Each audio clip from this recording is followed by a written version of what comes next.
If you don't own a hardware wallet, what are you waiting for? It is now that time to put some of your Bitcoin, Ethereum, and some of your other cryptocurrency stored away on one of the most secure ways to do that. Now, we know we have our software wallets, and that's fine. But for that long-term security, peace of mind, put it away on a hardware wallet, my people. So after you've got used to this cryptocurrency software wallets, get a hardware wallet, transfer some of that crypto that you want to keep for the long term, for 5, 10, 15 plus years down the line, decades down the line. Keep it on a hardware wallet. Best way, most secure way. One of the best wallets out there is Ledger wallets. So go and check them out, people. Go to ledger.com, check it out. Unfortunately, I don't think I have a link in the description, because you know they do give out referral links, but I don't have one at the moment. I do own a Ledger, so please get to the website and never ever ever order a hardware wallet from a third party. Always go to the source, my people. Don't go to eBay. No, none of that. Go to the source, the manufacturer, please, when you're dealing with a hardware wallet. And there are plenty hardware wallets out there on the market at the moment. Back in 2017, there was only Ledger and Trezor, and maybe, you know, a couple others. But now there's a trailer load of them. So, but Ledger been in the game for quite a while, so make sure you check them out. Also, if you got any cryptocurrency on any of your wallets and it ain't doing anything, maybe you need to put it on Celsius and get some interest paid out to your wallet. More interest that you're getting paid in a bank account, my people. So go and check out Celsius.network. Also, if you need money in any emergency, you can borrow some money from your cryptocurrency on Celsius without selling your crypto. So make sure you go and check them out, people. And what's going on in the market right now? Well, the monthly candlestick closed a few days back, and we closed at a green, which is positive to say the least. So it looks like Bitcoin is doing a double bottom on a monthly candlestick chart that we are seeing right in front of us. Now, double bottoms are bullish patterns, people. A lot of the times, over 50, 60, 70%. I'm not sure exactly what percentage it is, but it's definitely over 60%. Cryptos or any asset, after it's formed this pattern, especially on a monthly, it tends to go up from there on a little run. But hey, who knows with cryptocurrency, especially the time that we are living in right now with this European war that's kicking off right now. But if we just go down to a weekly chart, as you can see, we've had the start of the week is absolutely epic. It's just eating the previous week for lunch at this present moment in time. We still have a few days left until it closes, but if it closes anything above 42, 43 people on a weekly, we are looking good, despite the situation that's going on with the war, the big war with Ukraine and Russia at the moment. And by the way, let's talk about war for a minute. I hope some of you know that there's more than one war going on the planet. In fact, every year that we live, whenever you was born, my people, whether you're a young person, middle in your 30s, 40s, or you're in your 50s, 60s, 70s, you know every year that you've been alive. If you didn't know, well, you need to know now. There's been a war going on, a few wars. So right now, currently in 2022, we've got Afghanistan, Ethiopia, Mexico, Yemen, just to name a few, and Algeria, Burkina Faso, Cameroon, Chad, Colombia, DRR Congo, Iraq, Libya, Mali, Nigeria, South Sudan, Syria, and a few more people on the list. Now, some of them are civil wars, some of them are terrorist insurgency, and drug wars, or ethnic violence. So it's pure chaos on planet Earth right now, people. As always, nothing new. I tell you, what is wrong with y'all human beings? No matter what country you come from, yeah, people need to behave yourself, man. Come on, calm down. Need to spread some love, man. Chill out for a minute. But hey, obviously that's not reality. That's like, it ain't happening right now. It's not happening, because human nature, innit? I guess, not everybody's the same. Some people are killers, straight up killers out here, people. Straight up killers. They don't have no soul, and they don't feel no way in taking another life. And that's just the way it is. And then you have people on the opposite end who don't deal with those type of actions. So, and there you have it. But just to give you people a heads up, like, this is not the only war taking place on the planet with Ukraine and Russia at the moment. There's plenty of wars has been going on, and Bitcoin at the moment, in terms of Bitcoin, now going back to Bitcoin, this is the first big war for Bitcoin. Don't get me wrong, it's been since it came out in 2009. There's been wars, obviously, but talking a major war, this is a big one for Bitcoin, and Bitcoin held up well. Everybody thought, including myself, I thought, oh my days, we're gonna see some 30,000 minus 28, minus 25,000 Bitcoin. I was leaning more over to that side. Obviously, I don't know, but I was leaning more over to that side.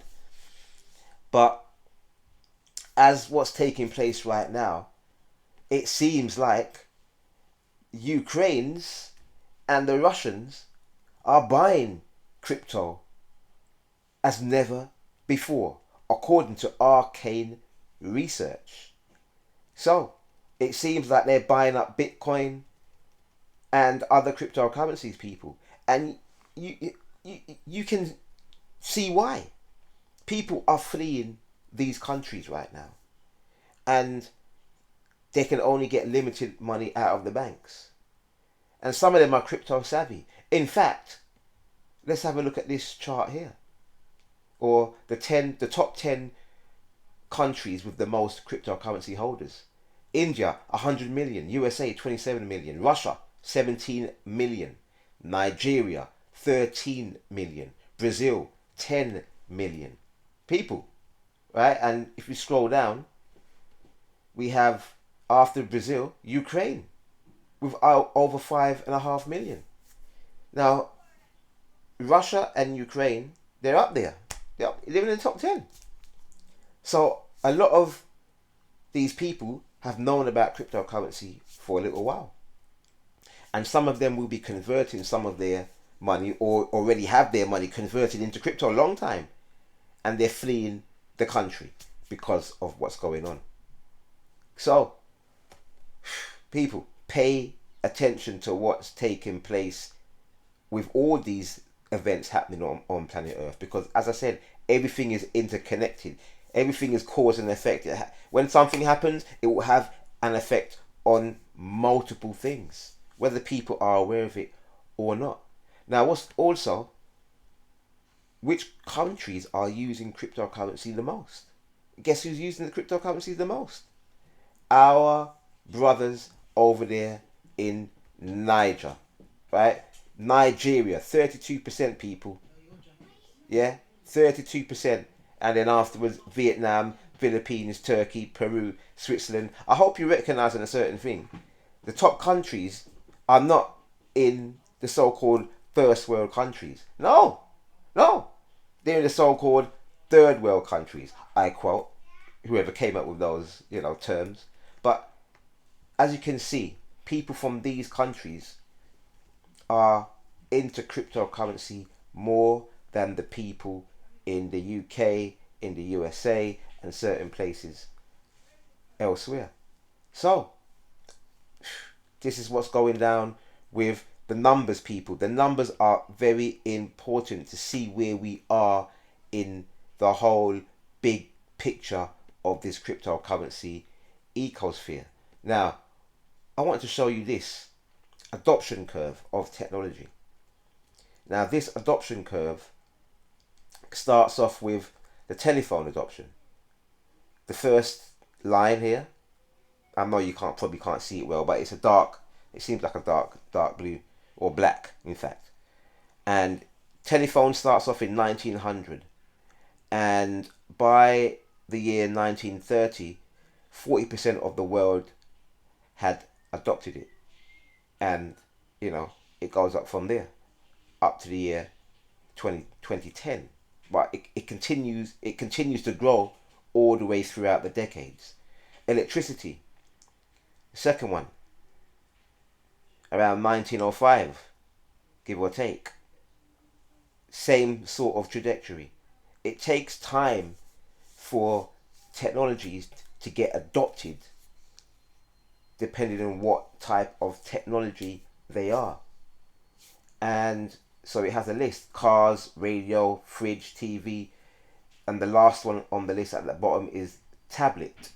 And the tablet is actually the shortest one to be adopted in such a short space of time by a big number of people across the planet. So the tablet around 2010, and boom, already we are at 50% of the globe that has a tablet. That is fast adoption. Now the reason why I'm showing you this is the same way with Bitcoin and cryptocurrency.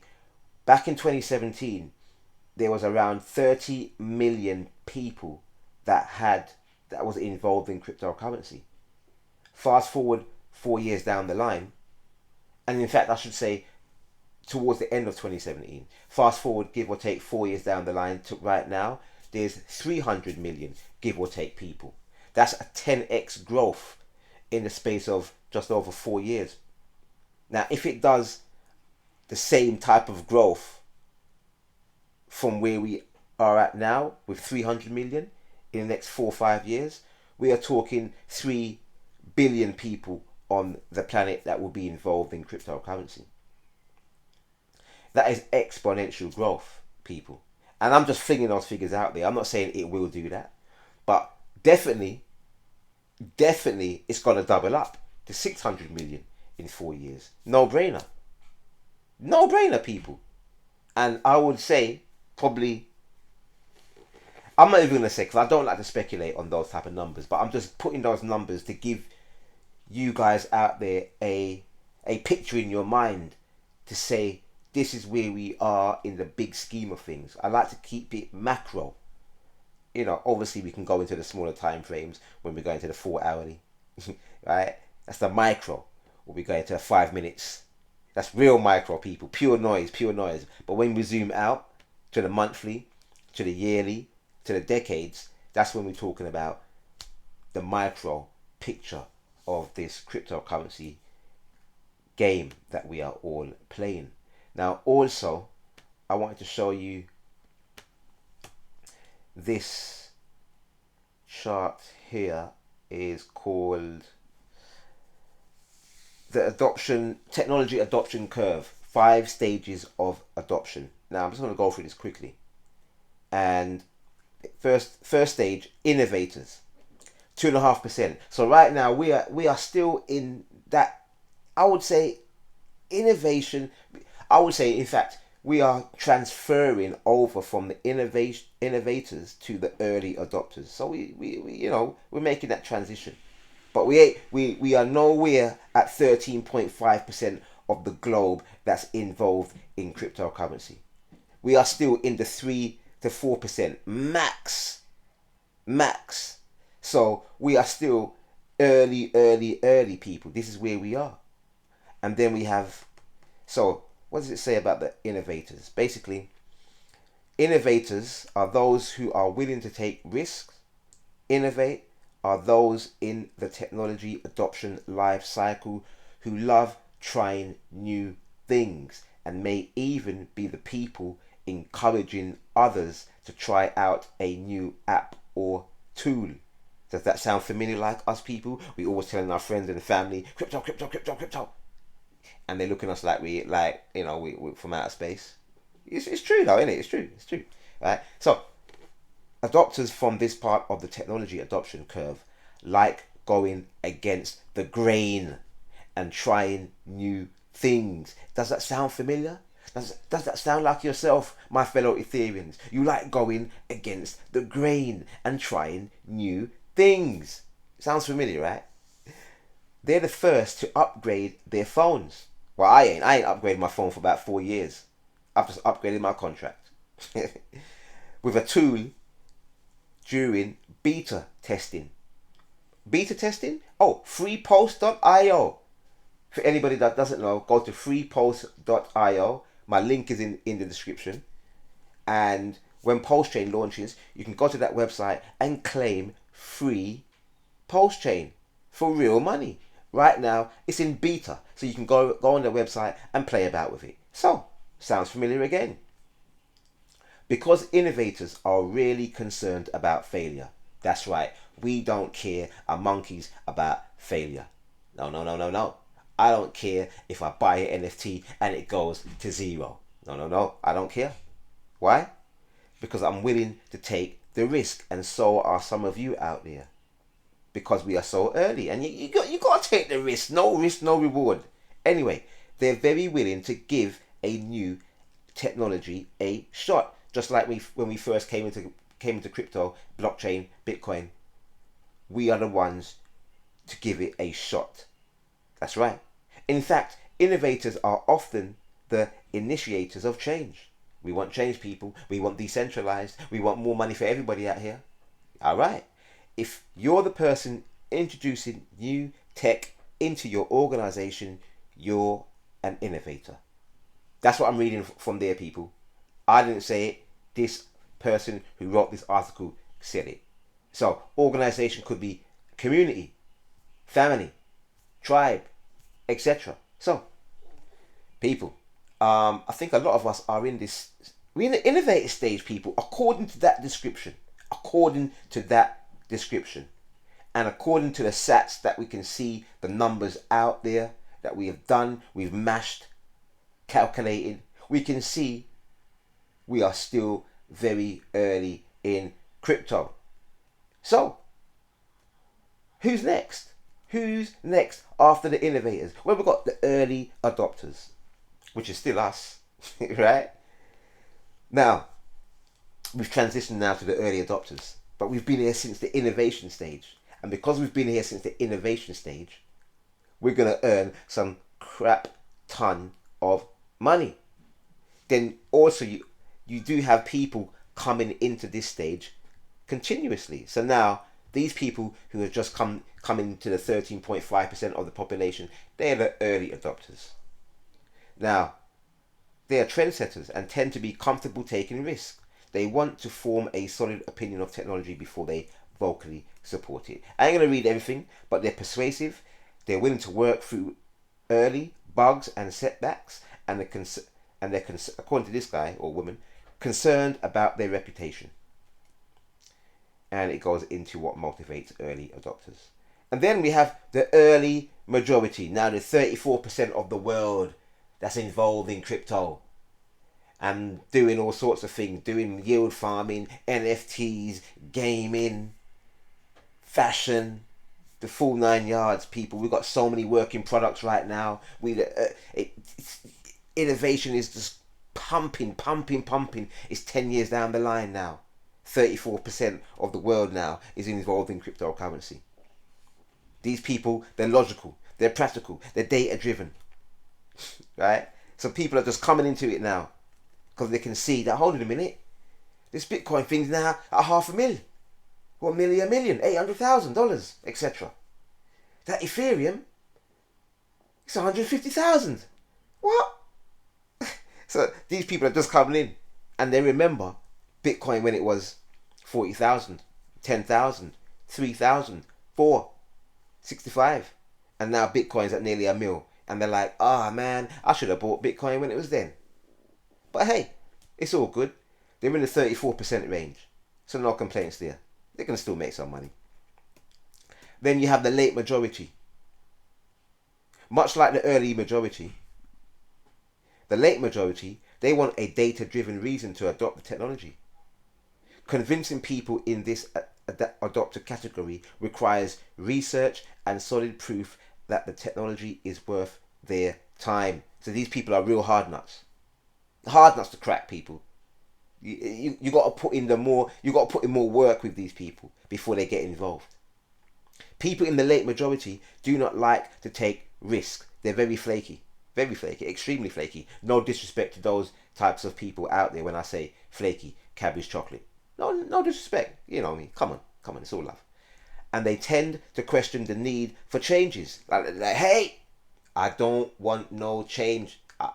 I'm comfortable doing what I'm doing. I've got the grooves in my head, in my mind, in my brain to prove that I've been doing this for so long. The grooves are so deep, I can't change the grooves.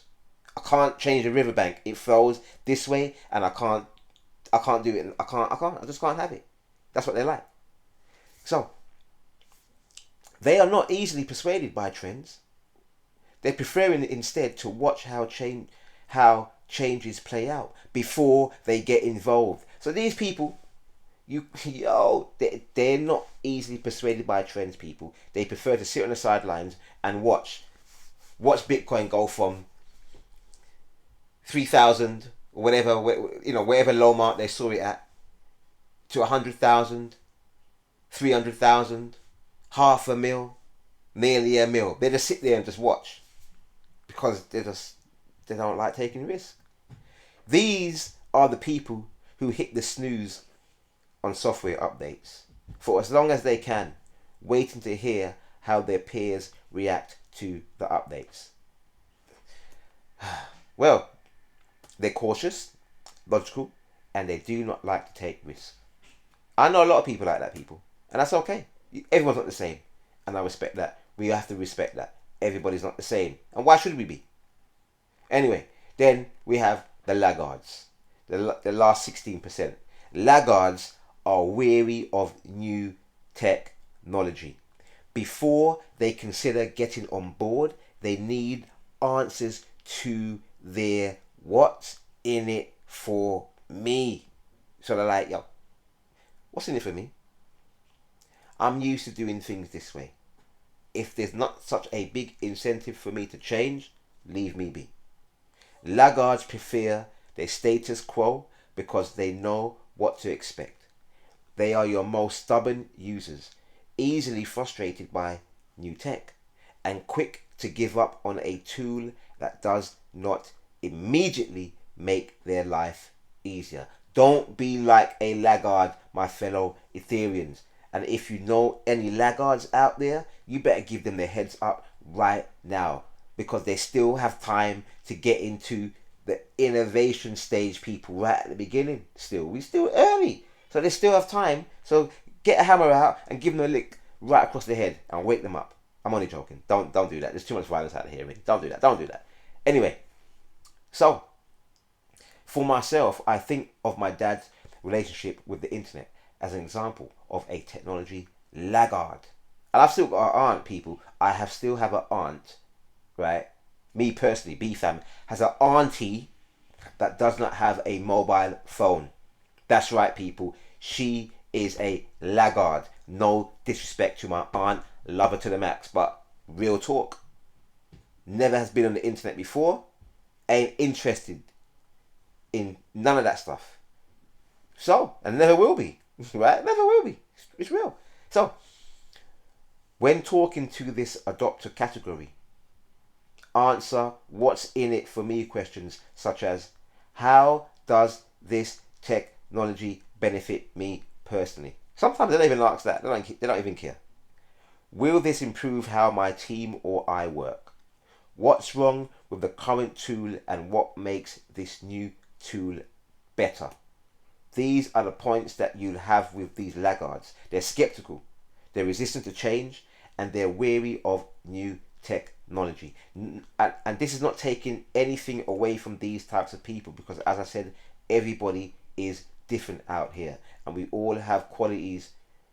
Everyone's special. We all have qualities. We all have likes and dislikes. Okay, so it's no disrespect to anybody out here, but it's just the way it is in terms of technology adoption. So as we can see from this chart here up here on the right hand side, innovators are here, and then we get to the early adopters, and then boom, early majority right at the top of the cycle, and then boom, the late majority, it starts to go down, people. Then when it halfway down, we get the laggards coming in late to the party, well late to the party. The cruise ship done take off. It's done. Look, it already went 80 times around the planet, like Phileas Fogg. Yeah, 80 times. In fact, it's gone 79 times around the planet, and they're getting on board on the 80th.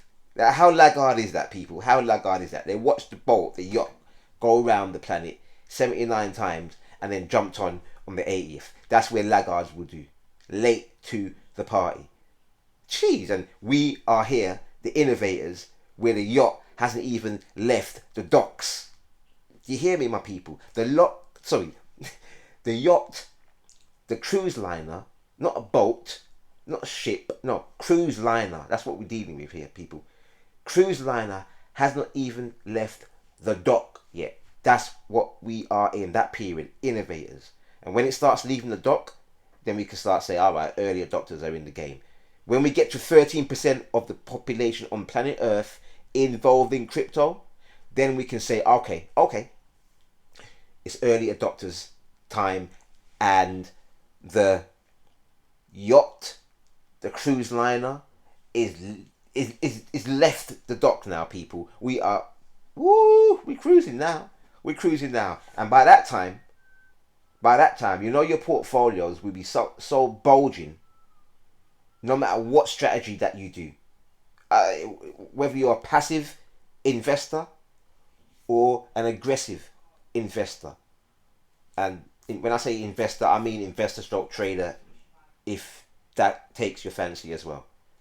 But your portfolios will be bulging like a hot air balloon, mate. You know, like a hot air balloon. A massive one, right? So I hope you take these numbers on board and see where we at, my people, because it's very important. It really is. Now, apparently, this is the crypto exchange that a lot of Russians and Ukrainians use over in that part of the world. Now, what my point, the reason why I'm bringing this up is because, as you can see, there was X amount of thousands of different cryptocurrencies out there, and there's a few hundred different cryptocurrency exchanges, be they centralized exchanges or decentralized exchanges. Now, people who use the centralized exchanges, you tend to find those exchanges that are in particular parts of the world. The people in that region will use that exchange. The reason why I'm bringing this up is because there will be a few thousand exchanges in the years to come. Exchanges all over the place, people. Because this is a global event that is taking place in front of our faces, my people. It's so much global events is happening. It's crazy. And it's going to be epic. All I can say is going to be epic. I know there's a lot of bad stuff that happen. People die. But hey, I know, people. It's sad. It really is. But all these wars across the planet, people dying and killing each other. But as I said, human beings, we need a new knowledge to take on board and start treating each other right. But, that's another story anyway. That's another story in for another chapter. So I hope you enjoyed the video, right? And by the way, Sci5, SCIVIVE. Go and check it. Just type in Sci5 on DuckDuckGo or Google, whatever search engine that you use, or go to YouTube and type in Sci5. This is Richard Hart's, one of his books, self-help books. I've just come across it and I will be checking it out to see what it's all about. See if I get a booster, people. You know, it's all good to get, you know, information, to knowledge to help you on your journey. But the most important thing is applying that good information. Make sure it's good information, people. Make sure it's factual, and make sure you apply it, and make sure it works for you. Important thing to do. Also, for those people, I had a friend I was talking to a few weeks ago, and I've known him for years, and he said to me, you know what?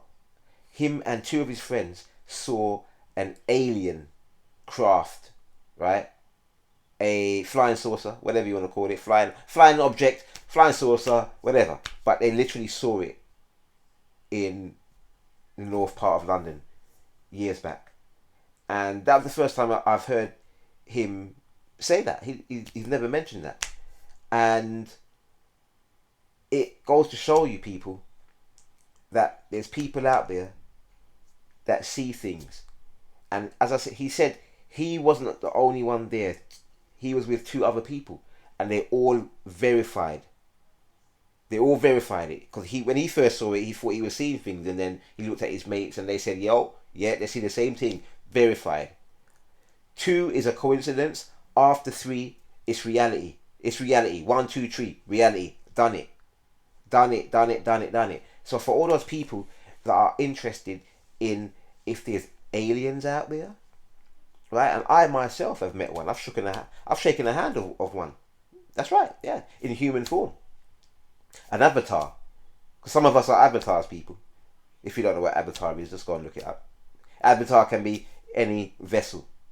So I've shaken a being's hand, real life, by the name of Dr. Malachi York. Yeah, I know people saying, "B family, are you crazy?" He's just a human being. Well, he has different beings that speak through him, different entities that speak through him. So take it for what you want, but it's real out here, people. It's real out here. You have beings within you. You got your ancestors within you, don't you? They speak through you sometimes. Your great grandmother, your great grandfather. You got their genes within you. But that's another story. But for those people that are interested, go and check out Intelligent Design, Divine Design, or Plot of Aliens. This book here. Go and check it out. You can go and get it at nashat.co.uk. And they have many other products also to do with the mind, body, spirit, soul. Go and check it out for those people who have interest in those types of topics. It's not for everybody, because everybody has different likes and different dislikes, my people. So for those people that are interested in those type of things, go and check it out, and you will not be disappointed, because you know, B fam, I bring you the best of the best out here, from the best that ever did it. Come on, pure quality, pure jewels for your bags, my people. Anyway, I hope you enjoyed the video. Make sure you share it with your people out there. Come on, look, I need some comments. Give me some feedback. Give me some ideas. Give me some stuff that you've come across that you think has potential. I may jump into it too. I might ape into it too. You know, come on, man. Make sure you click the notification bell. Share the video. Leave a comment. Give me a like or a dislike. And keep up the good work. And as I said, to end on this video, we are very fortunate, people, because as I just showed you earlier on, there are untold of wars going on planet Earth. right? Untold. And for us listening to this video right now, fortunately, we are in places where that is not happening. So we're not picking up our stuff and fleeing our house and leaving our house and the area where we grew up to find another place of safe haven. We're not doing that. But some people on the planet are doing that right now and have been doing that for years. Talk about sacrifice. But we are lucky right now. We got internet, we got water, toilet, etc., clothes, food. Man, we are so it's not even lucky, people. BFAM don't even deal with luck. It is what it is. You are where you're meant to be at that particular moment in time. Why? Because you are the controller of your own destiny. You control your own mind. I hope you do. So whatever decisions that you make lead you to where you are supposed to be in life, whatever journey that you take. So be grateful. Yeah, just be grateful, people, because as I said, bombs could be dropping on our friggin' heads right now, and we got to be ducking while I'm doing this video. It's crazy times, and when has it never been a crazy time on planet Earth? Planet Earth is just run red out here, mate. Since I've been born on this planet, it's just run red. If it ain't some crazy disease trying to wipe out humanity, it's crazy people with big bombs trying to bomb up the place. But as I said, that's another story. So I hope you enjoyed the video, and just keep stacking your satoshis, keep stacking your GWE, keep stacking your hearts. Your hearts are bits of hex token, right? So that's another thing I learned the other day. So people, I gotta love you as usual, and I have to leave you, but I will be back at some point in the future, which is all one big now. Peace and love.